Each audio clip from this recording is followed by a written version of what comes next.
It was just done, and he did check off the boxes, and I checked them all off for him, and we had the same like morals and values, and he understood like the polygamous background, and there was. It was the kind of post that didn't need hashtags. No flashy captions, no overproduced selfie, no cryptic song lyrics to decode. Just a single, still shot, a manila folder, its edges worn from use, sitting next to a plain white coffee cup filled to the brim with black coffee. Beside it, a caption, 6 words, nothing more. Time to clear the air. No emojis. No hints. Just that. And yet, within seconds, the internet erupted. Comment sections caught fire. Was this about Cody? Was it legal paperwork? Divorce filings? A business deal gone wrong?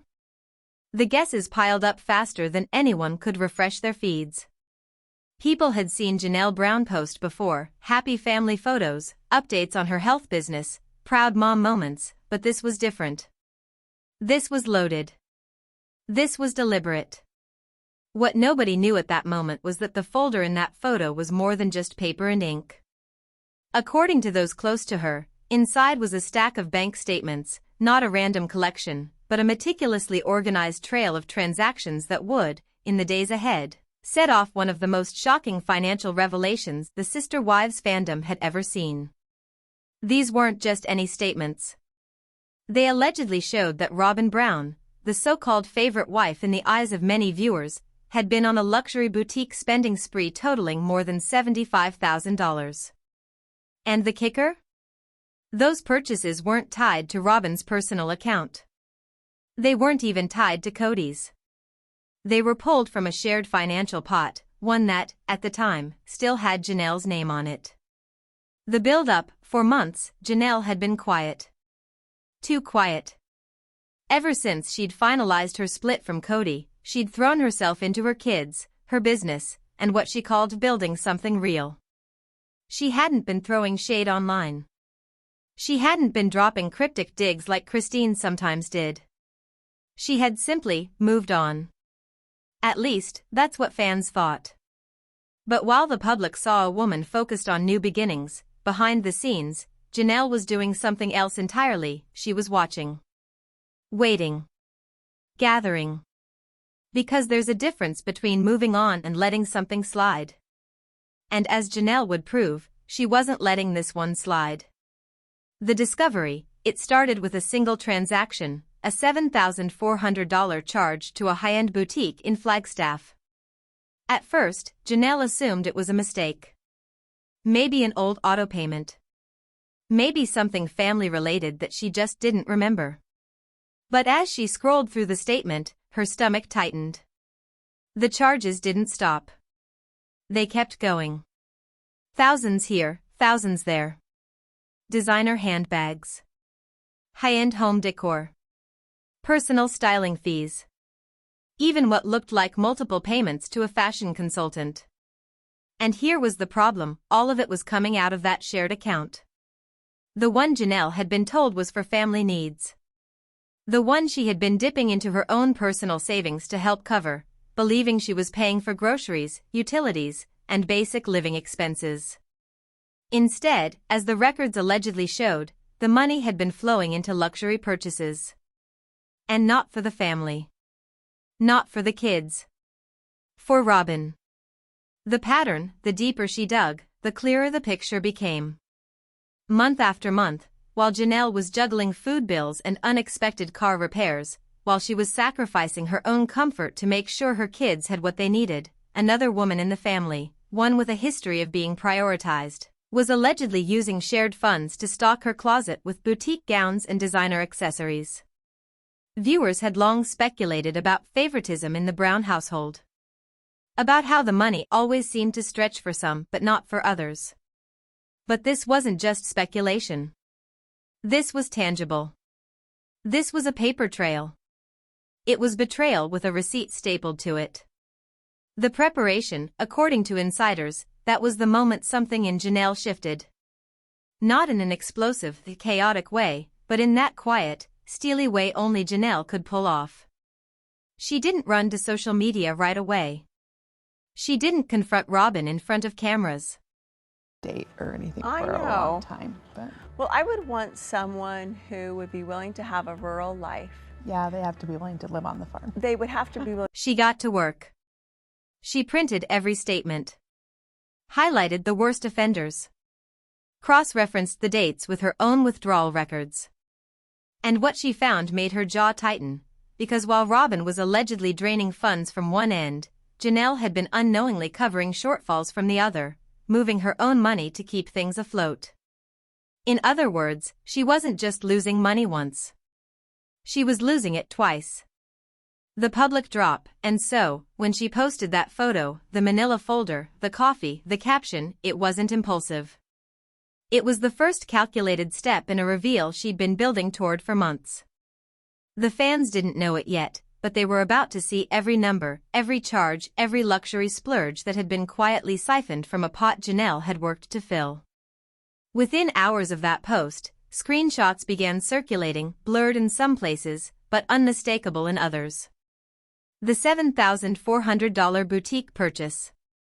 A nearly $10,000 charge in the same week Cody allegedly told her he was completely tapped out.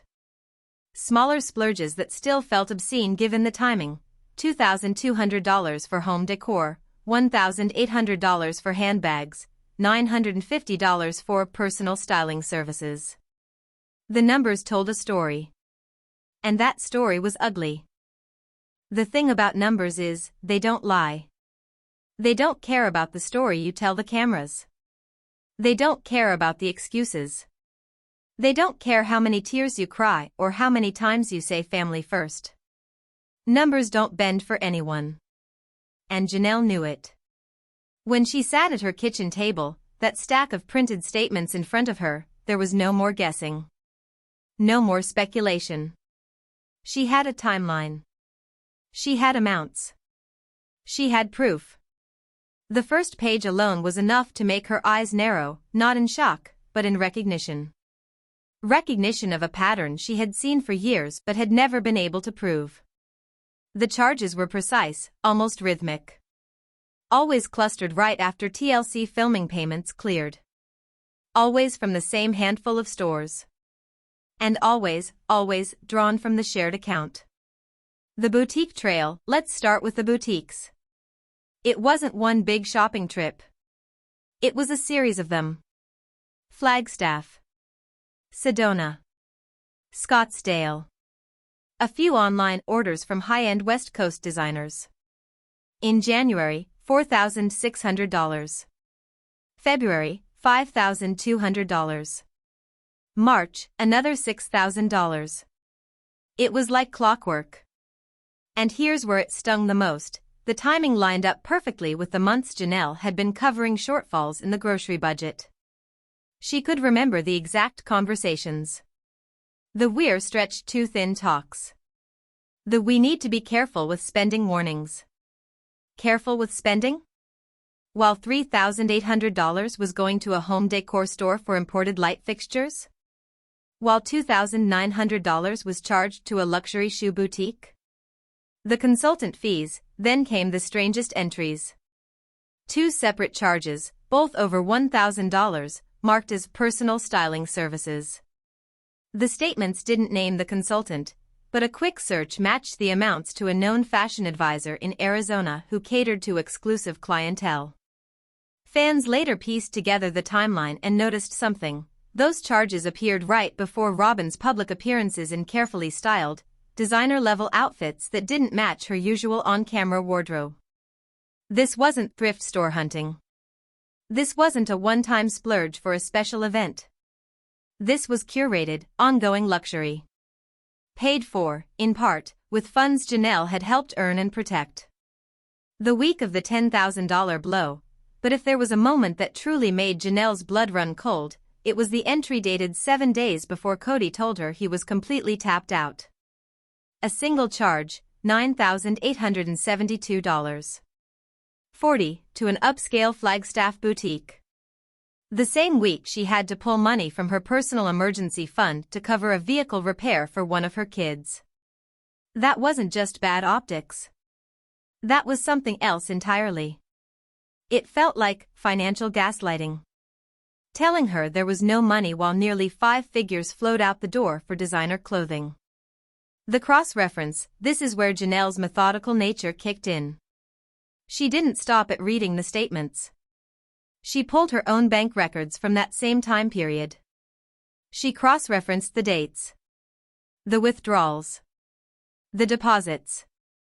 And what emerged was a painful picture. While Robyn was allegedly spending from one side, Janelle was unknowingly replenishing from the other, moving her own money into the shared account to cover bills she thought were for the whole family.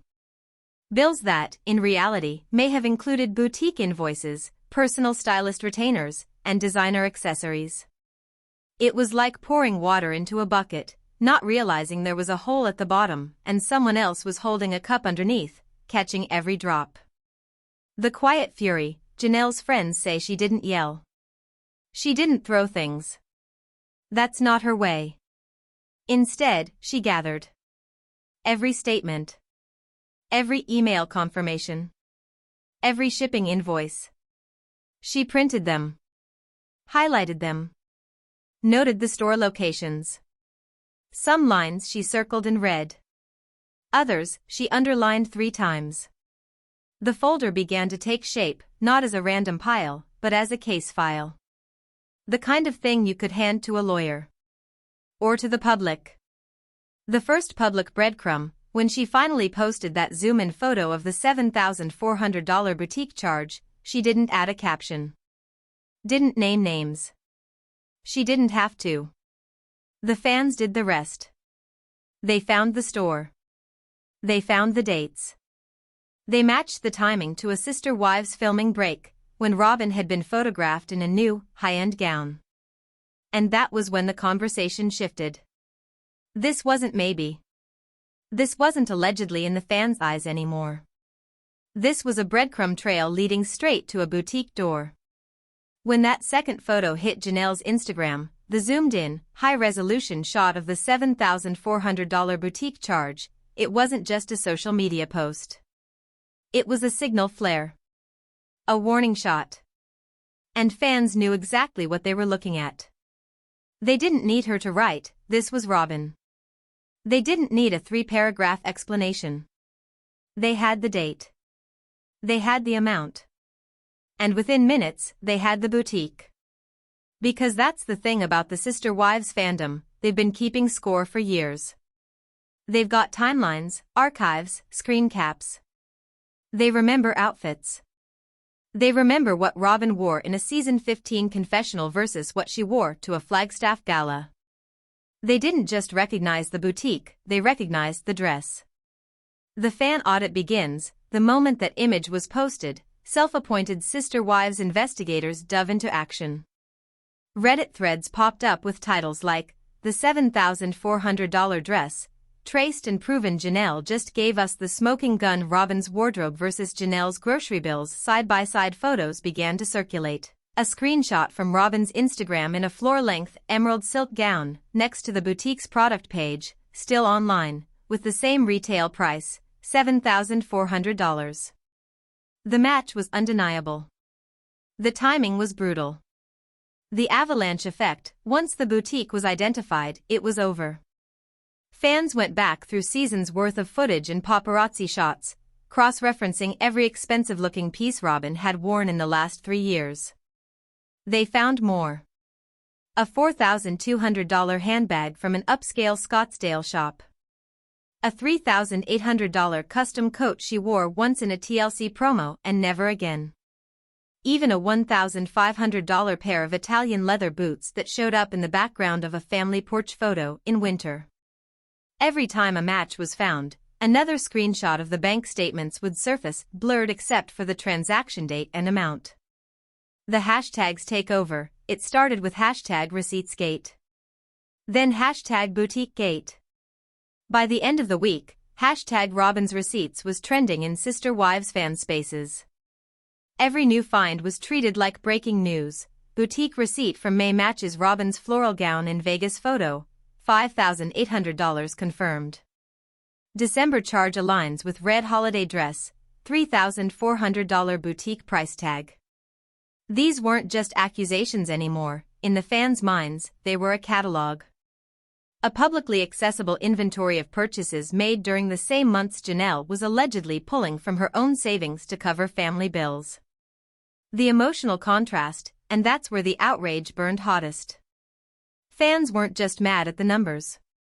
They were furious at the contrast. On one side, Janelle, practical, frugal, openly talking on the show about budgeting, stretching groceries, driving older cars. On the other, Robyn, photographed in custom gowns, boutique jewelry, and high-end coats, allegedly paid for with money from a shared account Janelle had helped build. It was the kind of visual juxtaposition that made people's stomachs turn. One fan wrote, "It's not just spending. It's spending while someone else is sacrificing for you. That's not family. That's exploitation." Janelle's silence, and what it meant, the wildest part. Janelle didn't jump in. She didn't confirm. She didn't deny. She didn't like or comment on a single post.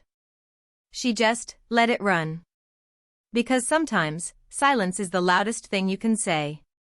Every day she stayed quiet, the speculation snowballed. Every time she posted something unrelated, a photo of her dog, a motivational quote, fans took it as confirmation that she was letting the receipts speak for themselves. And they did. The statement folder grows. Behind the scenes, insiders say that folder, the same manila one from the coffee table photo, wasn't getting thinner. It was getting thicker. More pages printed. More highlights. More annotations in Janelle's neat, measured handwriting. One source claimed she had started separating the transactions into categories: boutique clothing, accessories, consultant fees, decor. The totals at the bottom of each page told a story even more damning than the individual charges. It wasn't just $75,000.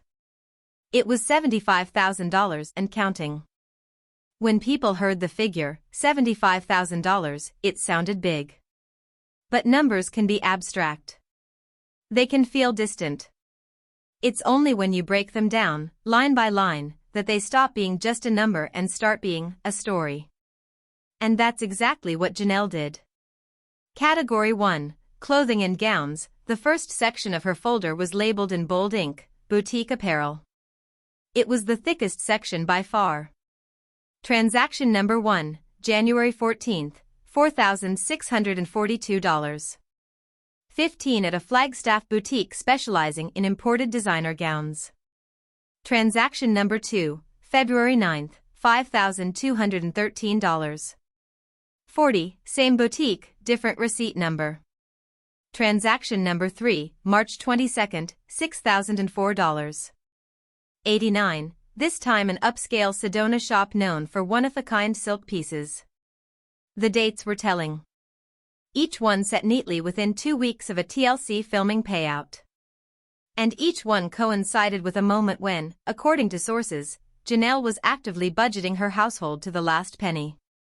This wasn't one dress for a wedding. This was an ongoing wardrobe build, curated, expensive, deliberate. And to Janelle, that wasn't just spending. That was siphoning. Category 2, Accessories. Next tab, Accessories and Handbags. Here the charges were smaller, but no less sharp. $2,850 for a designer handbag from Scottsdale. $1,900 for boutique jewelry in Sedona. $1,400 for a pair of limited edition heels that, according to fans, were seen in only a single photo shoot. It was the kind of spending you expect from a celebrity preparing for red carpets. Not from a family account that, in the same year, had trouble covering everyday medical bills. Janelle had underlined each accessory purchase in red. It wasn't about the dollar amount.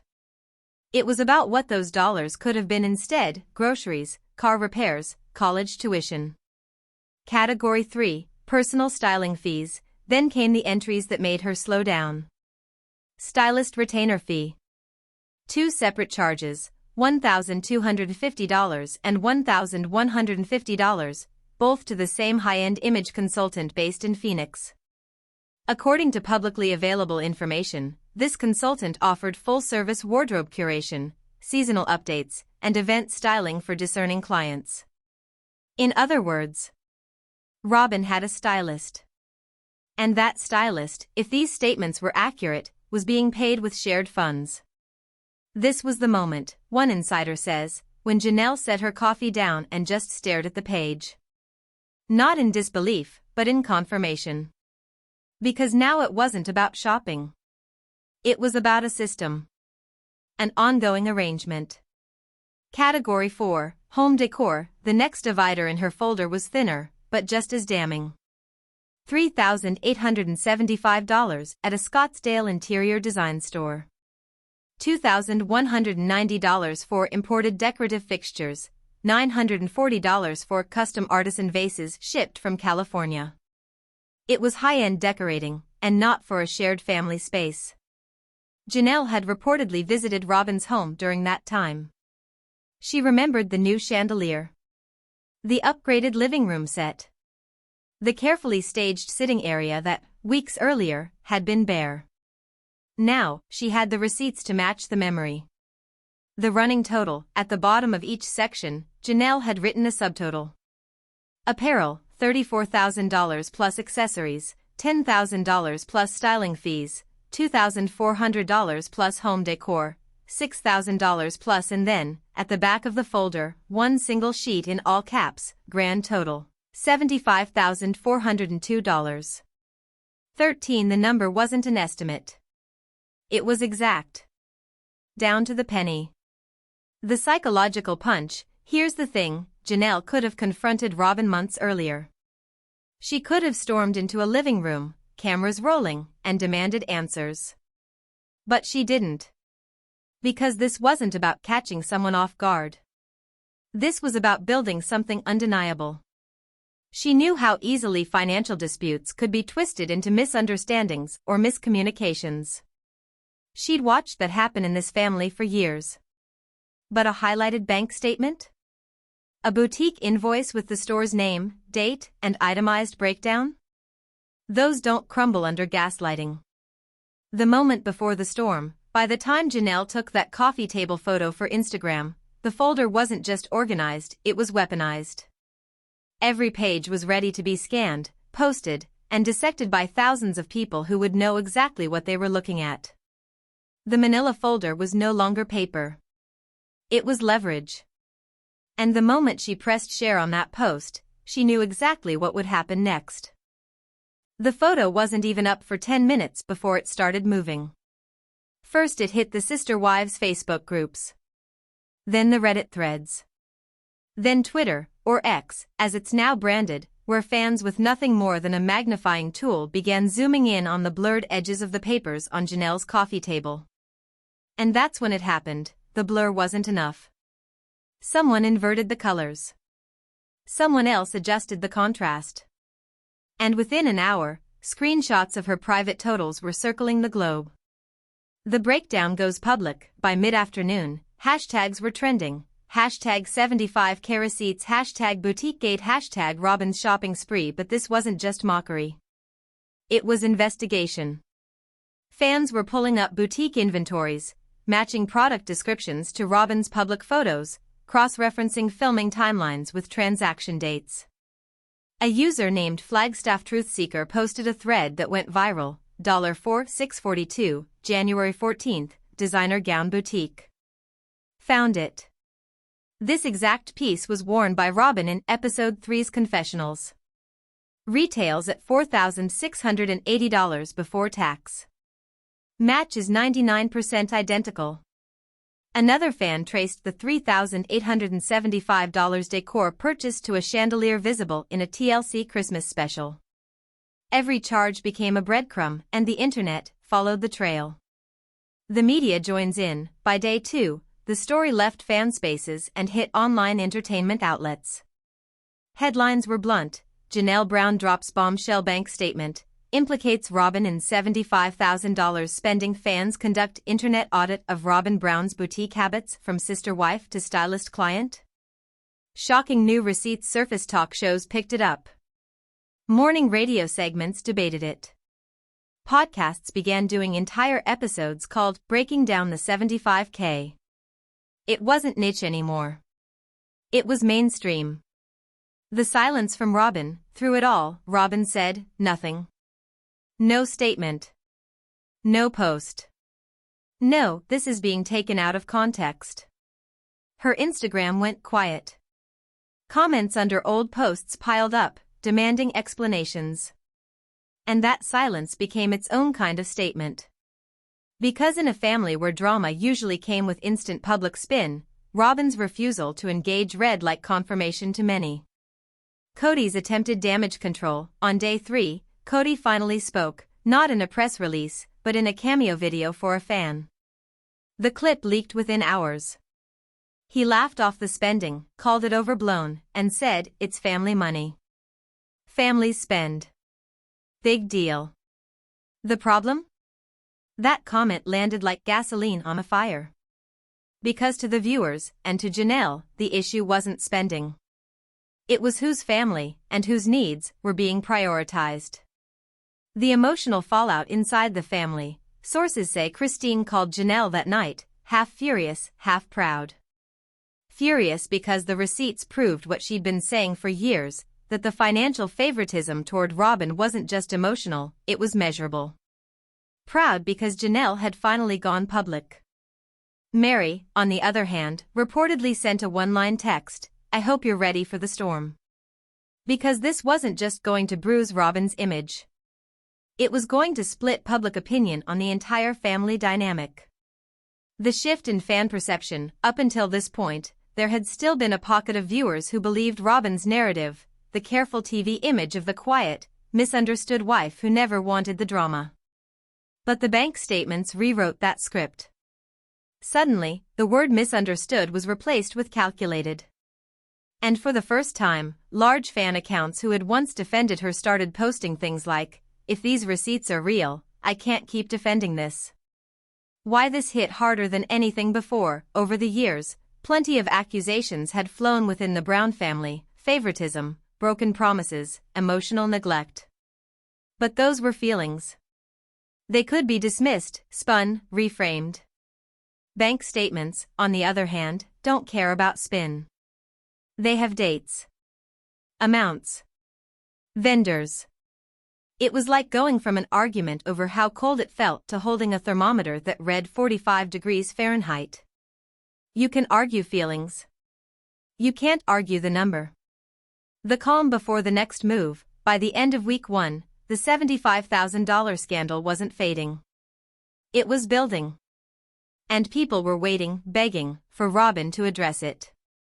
But Janelle? She stayed quiet. No follow-up posts. No interviews. Because she knew something the public didn't, that manila folder wasn't empty. What they'd seen so far was only the first section.